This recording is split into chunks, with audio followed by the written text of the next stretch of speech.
There's a psalm that seems too simple at first glance, but hidden within it lies a spiritual principle powerful enough to shape destinies, a principle not based on effort, not based on luck, but rooted in one word: choice. Psalm 1, just 6 verses. But 6 verses that, when lived, can become the seed of a harvest that rewrites your story. Have you ever wondered why some people seem to prosper even in the midst of chaos, while others spend their entire lives walking in circles? Napoleon Hill once said, "The human mind is like a garden. If you don't plant valuable ideas in it, weeds will take over." Someone said the same thing long before that. Not in business language, but in timeless wisdom. Blessed is the one who does not walk in the counsel of the wicked. What is the psalmist saying here? That your future begins with whose voice you listen to, with the thoughts you allow in, with the advice you choose to follow, with the mental environments you expose yourself to. The psalm doesn't begin by talking about prayer, fasting, or sacrifice.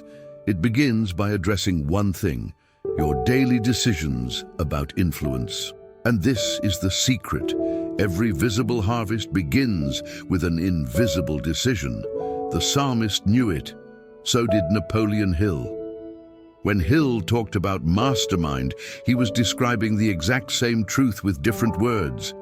You become like the mind you connect with. The Bible would say, bad company corrupts good character. Hill would say, your mental environment determines the quality of your thoughts.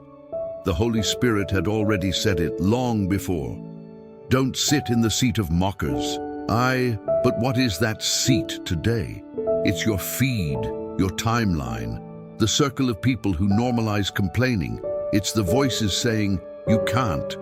It's not for you. You might not reply to those voices, but if you allow them to linger in your mind, they will plant seeds in you, and anything planted eventually grows. Hill said, you become what you think about all the time.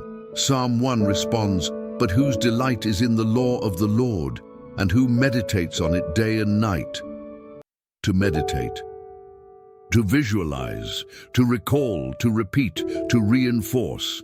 That's spiritual autosuggestion. Faith comes by hearing. But so does destruction. That's why the righteous meditate day and night. They are constantly reprogramming their minds with the code of heaven. So what are you planting in your mind? Who's occupying your thoughts between your prayers? What are you unconsciously consuming that's shaping your future? The difference between the righteous and the wicked isn't the environment. It's the root. It's the mind. He is like a tree planted by streams of water. Psalm 1:3. This is the natural result of a mind aligned with the eternal. It's not a promise based on luck. It's a description of what happens when someone lives connected to a higher source. The righteous person is compared to a tree, steady, rooted, constant. But the most powerful detail here is where that tree is planted, by streams of water.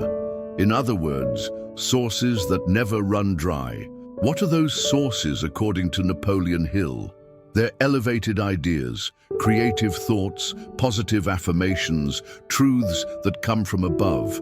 These are the invisible flows of wisdom that nourish anyone who connects with purpose, faith, and decision. Hill said that success is the result of small mental habits practiced with faith every day. The psalmist said, he meditates day and night. One speaks of mental programming, the other of continual meditation. But both point to the same place. You don't harvest what you want, you harvest what you cultivate. A tree doesn't choose its fruit, it produces the fruit it absorbed through its roots. And your roots are the thoughts you accept, the emotions you entertain, and the words you declare when no one else is listening. By contrast, the wicked are described as chaff the wind blows away. This is a deeply symbolic image. Chaff is light, fragile, unstable. It has no depth. It is carried by whatever comes next. An idea, a trend, a fear, a headline. It lives reacting to external stimuli. While the righteous person is planted, the wicked is scattered. The righteous has a source. The wicked depends on the weather. Here's a deep principle from Napoleon Hill. The controlled mind is a creative force. The undisciplined mind is a destructive one. The wicked here isn't just the immoral, it's anyone who fails to align their thoughts with higher truth.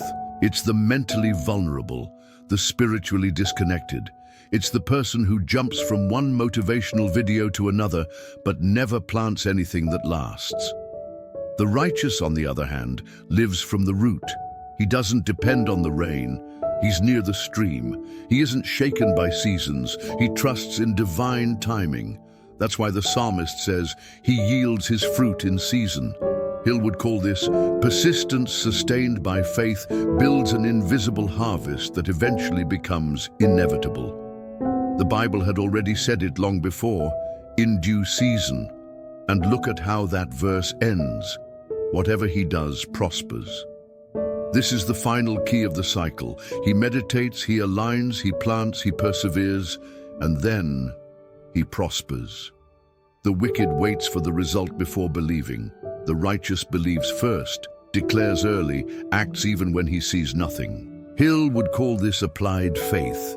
The Bible calls it righteousness. The fruit is inevitable when the root is firm.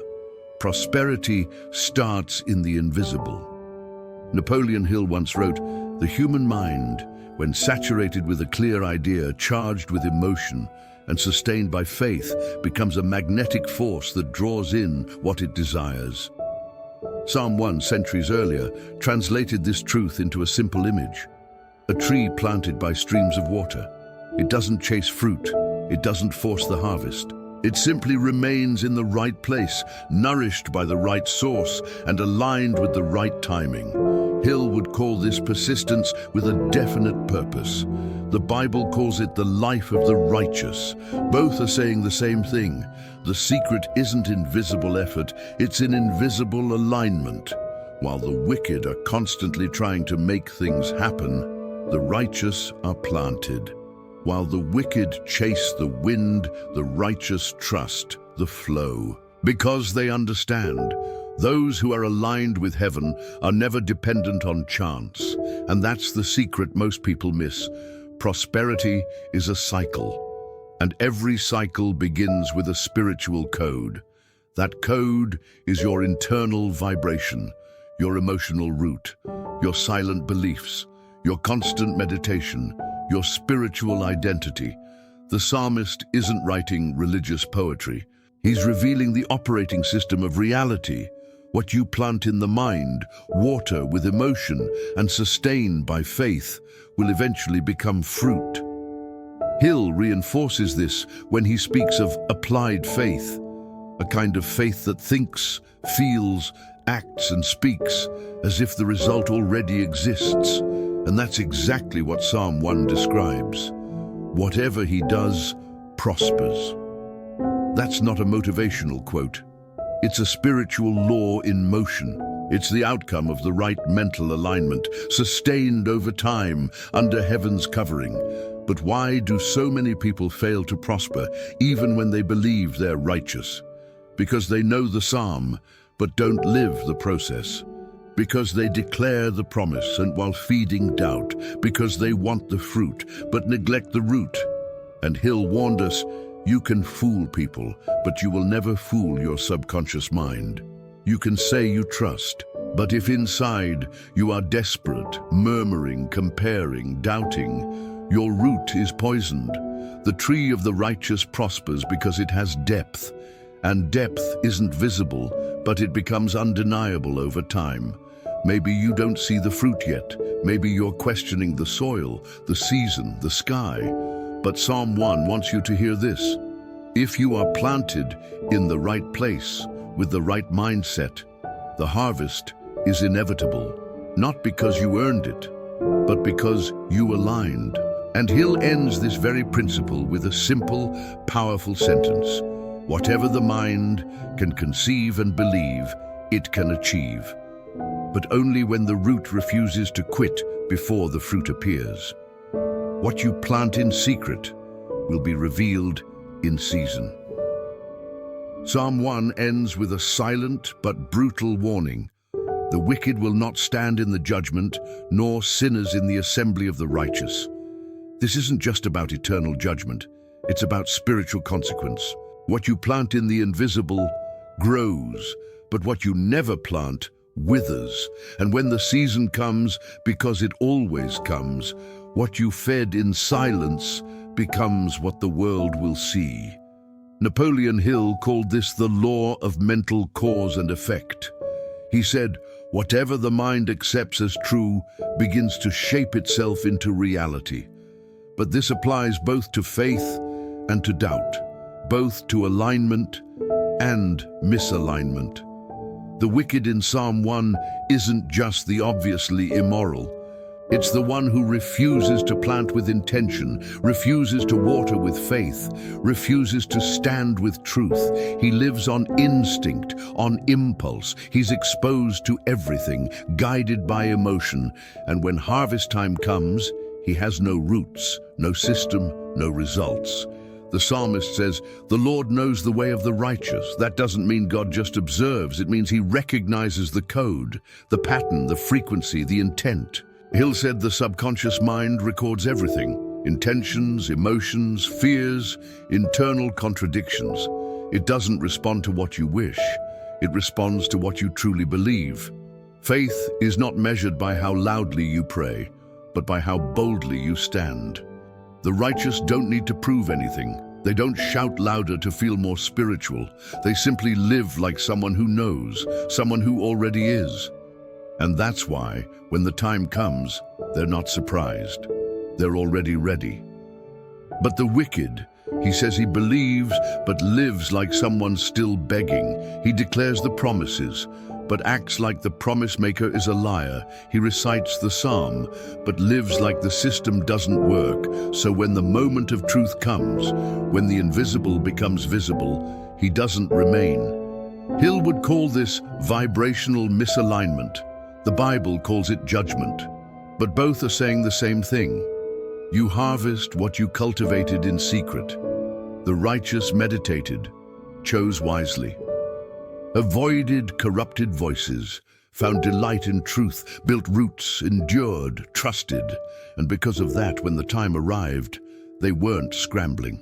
They were already standing. The wicked hoped the external would fix what the internal never addressed, expected fruit from a tree that never built a root, wanted answers to questions they never had the courage to ask. And the psalm closes with a crystal clear contrast. One path endures, the other disappears. Hill would summarize it like this: success is never an accident. It's the consequence of a mental pattern sustained with faith, emotion, and action. Psalm 1 says it like this, with heaven's authority: the righteous flourish, the wicked fade like chaff. Psalm 1 is not just advice, it's a hidden prophecy. For a long time, people have read this psalm as a list of moral do's and don'ts. Don't walk with the wicked. Meditate on the word. Be like a tree. And move on. But when you read it with the eyes of the Spirit and with a renewed mind, you realize Psalm 1 isn't just giving advice. It's prophesying. It's revealing in simple language the spiritual code that governs how invisible reality functions. The same code Jesus would later expand in the Gospels, that Paul would explain in Romans, and that Napoleon Hill, centuries later, would translate into the language of purpose, mindset, and success. When Hill spoke of the law of dominant thought, he was describing verse 2. But his delight is in the law of the Lord, and on his law he meditates day and night. Meditating day and night isn't a religious task. It's a form of mental reprogramming, a daily act of alignment between mind and spirit, a process of shaping your internal identity until it becomes consistent with the promise. The righteous person, then, is not just someone who avoids evil. He is someone who silently sustains a vibration aligned with what is already true in the spirit, even before it manifests in the physical. Hill called this emotionalized faith. The Bible calls it walking by faith, not by sight. And here's what many miss. Psalm 1 isn't describing an unreachable ideal. It's laying out the formula. It's saying, if you guard your mind, avoid destructive influence, immerse yourself in divine truth, if you replace external noise with eternal direction, your life will flourish with stability, strength, and divine timing. This isn't theory. This is co-creation. This is you becoming a participant in divine nature, just as Peter wrote. It's you mastering the unseen inside before trying to conquer the world outside. Why is this so important? Because most people live expecting fruit without ever caring for the root. They long for change while staying in mental environments that cancel their faith. They ask for answers, but continue listening to voices that sow fear, doubt, scarcity. Hill said, the mind absorbs whatever you allow, and it transforms it into your reality. The psalmist already knew this. That's why he didn't start by talking about faith. He started by talking about influence, because everything begins with a seed, an idea, a word, and the word you accept starts writing your harvest. That's the surprising twist in Psalm 1. It's not just poetic, it's mechanical. It shows the spiritual mechanics of reality. It shows that your life will reflect two things: where you are planted and whose mind you're connected to. And that's what Hill spent his life trying to translate into practical language. What the psalmist received in revelation, Hill put into strategy. But the source is the same. The code is eternal. The psalmist wasn't asking for a miracle. He was teaching you how to plant one. When you finish reading this psalm, you don't see a plea for blessings. There's no desperate cry for help, no religious ritual. What you see is direction, clarity, a quiet but forceful invitation. Tend to your roots. Protect your mental environment. Choose your invisible companions, because the harvest will come. And when it comes, it will be too late to change the seed. Napoleon Hill said that every successful person he ever studied had one thing in common: they knew exactly what they wanted and carefully curated the mental environment that supported it. That's Psalm 1 in action, meditating day and night, rejecting toxic counsel, loving truth, choosing depth over hype, and most of all, remaining planted in the right place even when nothing seems to be happening. That's the challenge. Because roots aren't visible, growth isn't immediate, fruit doesn't appear on day one. But when you insist on remaining in the invisible, the visible has no choice but to respond. Hill talked about persistence. The psalmist spoke of due season. Both are saying the same thing. If you don't give up, the fruit will come. So now you have to ask yourself, who are you walking with mentally? Whose voices are planting ideas in you? Are you meditating day and night? Or are you distracted, unclear, feeding thoughts that quietly dismantle your faith? Because a tree doesn't choose its fruit, it simply produces what it's been absorbing. And the righteous person, according to this psalm, is someone who consciously chooses what to absorb. They are selective with attention, disciplined with thought, deliberate in language, intentional in declaration. And because of that, they prosper. But they don't prosper because they chased fruit. They prosper because they nurtured the right root. Hill would say, you don't attract what you want, you attract what you are. The righteous don't attract prosperity because they begged for it. They attract it because they became aligned with it. They vibrate truth. They dwell in purpose. They guard their mind like sacred ground, because it is. Want to change your results? Change what you plant in secret. Want to see transformation? Change what you declare in the dark. Want to harvest visible blessings? Change the invisible food your roots are feeding on. That's the call of Psalm 1. And it's the same call from Napoleon Hill. Be a tree, not chaff. Plant with intention, water with faith, declare with conviction, stand with confidence. You are no longer the chaff, you are the tree. And your fruit already has a time set. If you've made it this far, hear this. Psalm 1 is not just describing a righteous person. It's describing you when you choose to align with heaven. It's showing you a mirror of what your life becomes when you filter advice, select voices, meditate with intention, and reject mental environments that cancel your faith. Napoleon Hill would call this mastering the invisible environment with emotional clarity.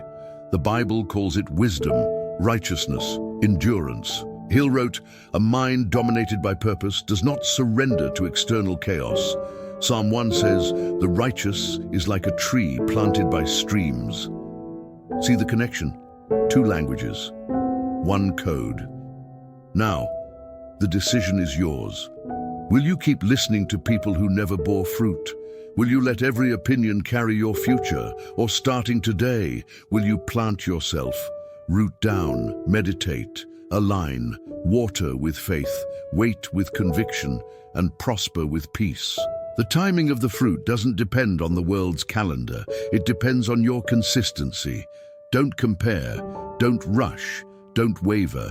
Be the tree, be the root, be the promise in progress. Today, you can start with a silent choice, a decision no one will see, but heaven will. Comment below. Today, I choose to be planted in what is already mine in the invisible. And repeat this declaration with conviction. I am like a tree planted. My fruit is on schedule, and whatever I do shall prosper. Let's speak this for 7 days, day and night, just as the Psalm says, and watch what happens to your mind, to your atmosphere, to your faith. Psalm 1 is not just to be read, it's to be lived. It's a call to align your thoughts with the Word. It's a biblical mindset. It's the root of prosperity that doesn't depend on season, economy, or human approval. If this message spoke to you, like this video, share it with someone who needs to get out of the wrong circles, and subscribe to this channel. Because this series will dive into every psalm with presence, depth, and power. One psalm at a time, one revelation at a time. And episode by episode, you'll realize the Bible is not just promise, it's spiritual technology designed to transform your reality.